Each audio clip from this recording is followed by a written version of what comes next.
आइल गरीबी नाम हमारे त्राहिमाम करे समान। अखिलेश यादव जिंदाबाद।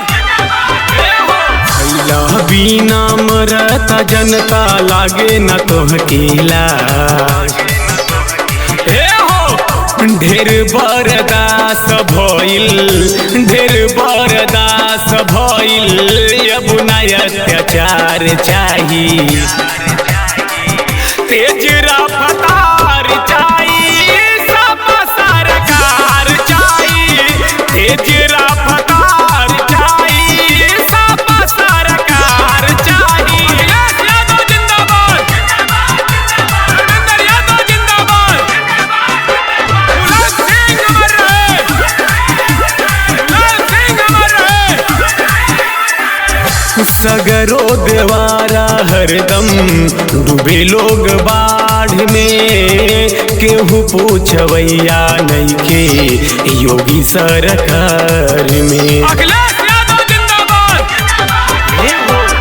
सगरो देवारा हरदम डूबे लोग बाढ़ में। केहू पूछवैया नइखे मोदी सरकार में। अब ना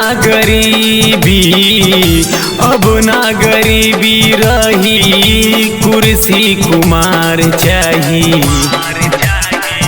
तेज रफ्तार चाही सब सरकार चाही।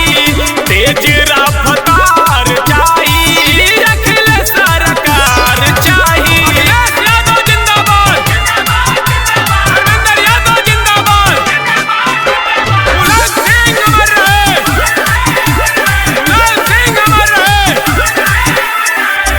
बड़े अखिलेश भैया नया नौजवान हो। उहे नु रखिए पूरा जनता के ध्यान हो। अखिलेश यादव जिंदाबाद। बड़े अखिलेश भैया नया नौजवान हो। उहे नु रखिए पूरा जनता के ध्यान हो।